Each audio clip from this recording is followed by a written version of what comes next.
Assalamualaikum warahmatullahi wabarakatuh.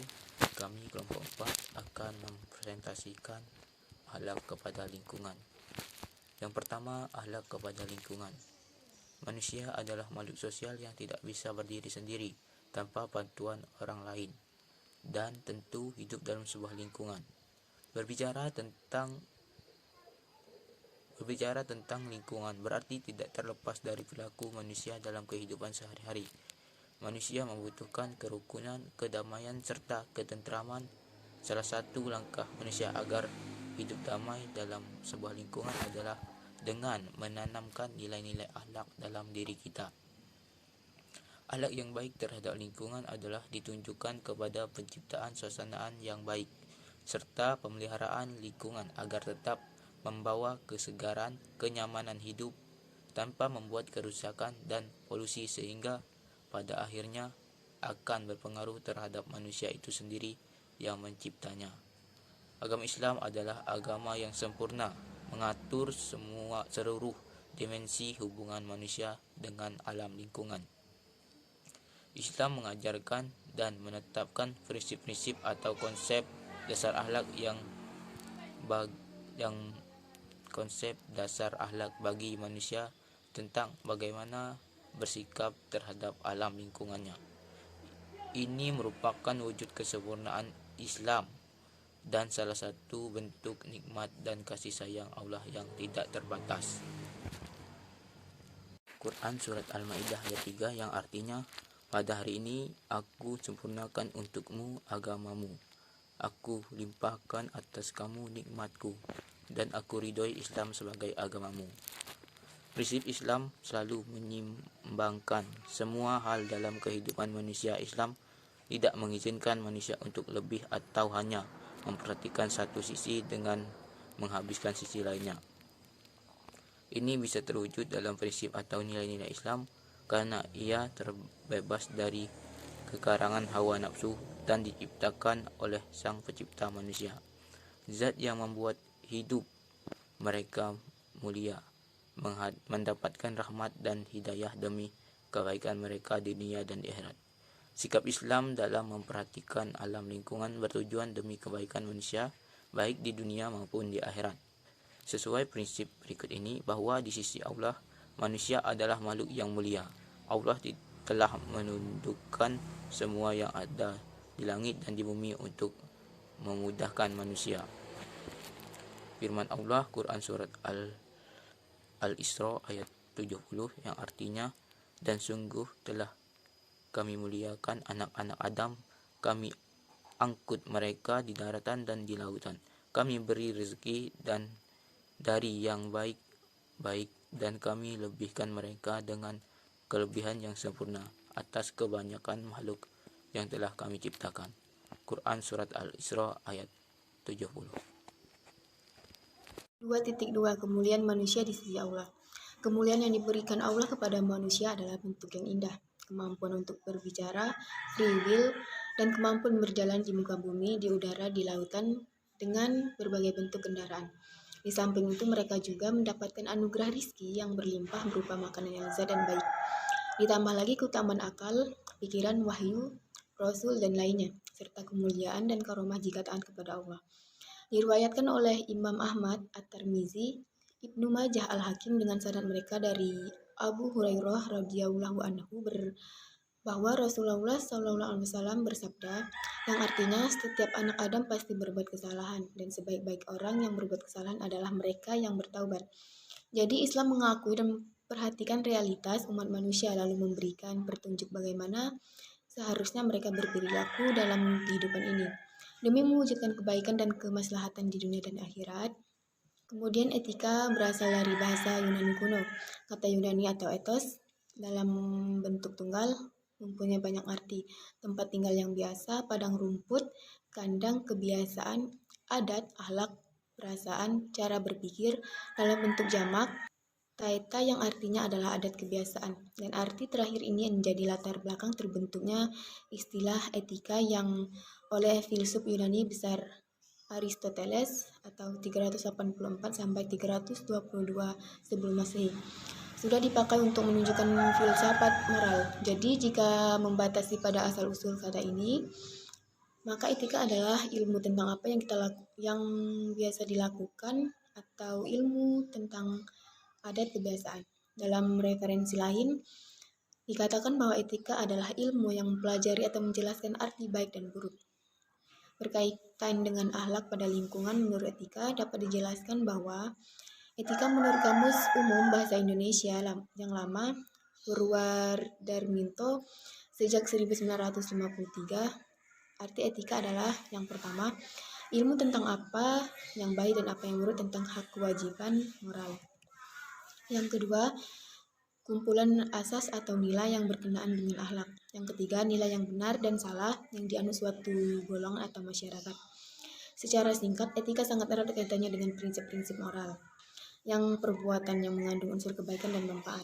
Seperti telah dijabarkan di atas tentang pengertian etika, sebuah masyarakat, bahkan seluruh masyarakat di dunia ini akan beranggapan sama, yaitu lingkungan harus diperlakukan dengan baik dan selalu menjaga, merawat, dan melestarikan, karena secara etika hal ini merupakan hak dan kewajiban suatu masyarakat serta merupakan nilai yang mutlak adanya. Dengan kata lain, bahwa berakhlak yang baik terhadap lingkungan merupakan salah satu manifestasi dari etika itu sendiri. 2.3 yaitu contoh kasus. Ada beberapa contoh kasus kerusakan lingkungan yang disebabkan oleh manusia, yakni sebagai berikut. Yang pertama, belum lama ini kasus mengenai pabrik yang ada di Provinsi Riau yang membuang limbahnya di sungai sehingga masyarakat kehilangan mata pencaharian dikarenakan ikan-ikannya mati. Kasus yang kedua, yakni kasus lumpur lapindo di Sidoarjo, Jawa Timur, yang merupakan sebab dari kelalaian PT Lapindo berantas dalam menambang minyak bumi sehingga menyebabkan keluarnya lumpur panas dari dalam bumi dan belum jelas kapan akan berhenti. Hal ini tentunya mengakibatkan penderitaan pada masyarakat sekitar karena mereka kehilangan lahan, rumah, serta mata pencahariannya. Kasus yang ketiga, yakni banjir bandang yang melanda kota Masamba, serta beberapa desa di sekitarnya yang mengakibatkan pasir yang menimbun rumah-rumah warga yang sampai sekarang masih banyak rumah yang rusak berat dan tidak dapat dihuni. Banjir ini terjadi karena pembalakan liar, sehingga apabila hujan turun tidak ada resapan air. Kemudian, akhlak pada lingkungan adalah perilaku atau perbuatan manusia terhadap lingkungan. Akhlak terhadap lingkungan yaitu manusia tidak dibolehkan memanfaatkan sumber daya alam dengan jalan mengeksploitasi secara besar-besaran, sehingga timbul ketidakseimbangan alam dan kerusakan bumi. Dari Shaddad bin Aus berkata, ada dua hal yang aku hafal dari Rasulullah Shallallahu Alaihi Wasallam. Beliau berkata, sesungguhnya Allah mewajibkan berlaku ihsan kepada segala sesuatu, binatang, tumbuhan, dan benda-benda tak bernyawa, karena semuanya diciptakan oleh Allah Subhanahu wa Ta'ala dan menjadi miliknya, serta semua memiliki ketergantungan kepadanya. Keyakinan ini mengantarkan sang muslim untuk menyadarkan bahwa semuanya adalah umat Tuhan yang harus diperlakukan secara wajar dan baik. Karena itu dalam Al-Quran, surah Al-An'am, surah ke-6, ayat ke-38, ditegaskan bahwa binatang melata dan burung-burung pun adalah umat, seperti manusia juga. Sehingga semuanya seperti ditulis Al-Qurtubi di dalam tafsirnya, yakni tidak boleh diperlakukan secara aniaya. Baiklah, saya akan menjelaskan 2.4, yaitu cara menjaga lingkungan. Dimulai dari diri sendiri dengan cara memberi contoh kepada masyarakat bagaimana menjaga kebersihan lingkungan.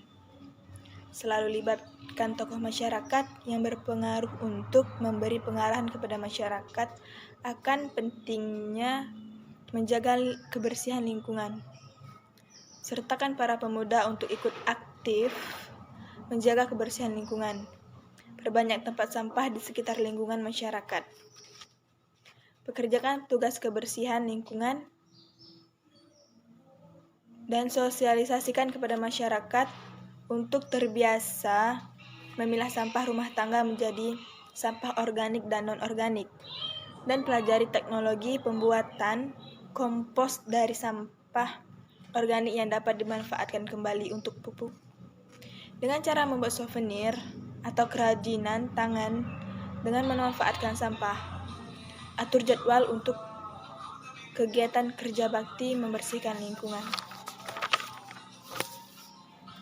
Kesehatan lingkungan adalah kesehatan yang sangat penting bagi kelancaran kehidupan di bumi.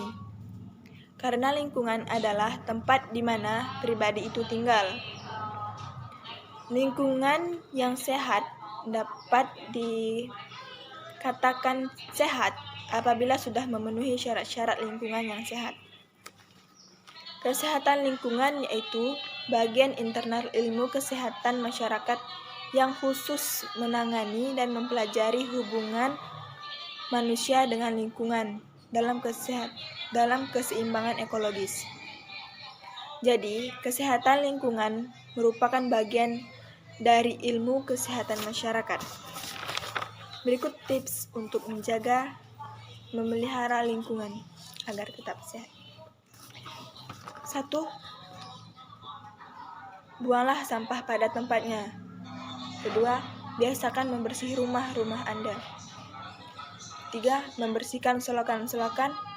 4. Membakar sampah yang tertimbun. 5. Lakukan langkah 3M. Mencuci tangan, memakai masker, dan menjaga jarak. Baiklah, saya akan membacakan kesimpulan daripada makalah kami. Manusia diciptakan sebagai khalifah di bumi. Semua yang ada di bumi termasuk alam semesta diciptakan untuk manusia.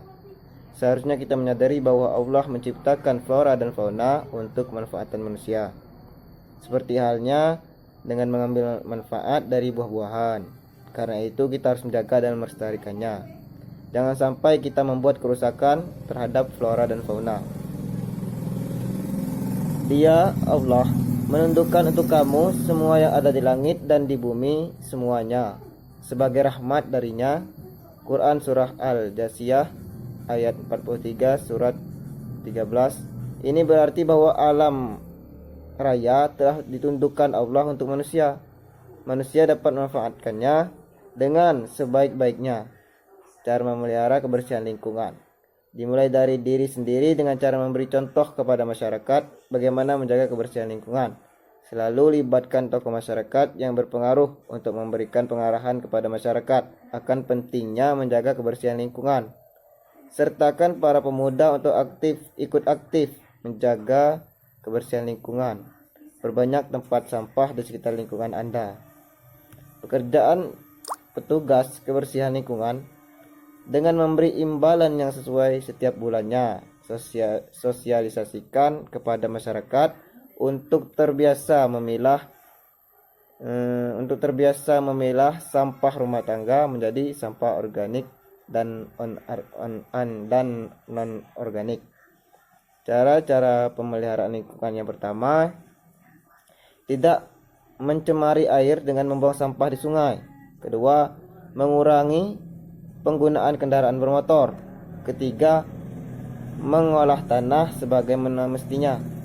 Dan keempat, menanam tumbuhan pada lahan-lahan kosong. Saya rasa sekian. Terima kasih.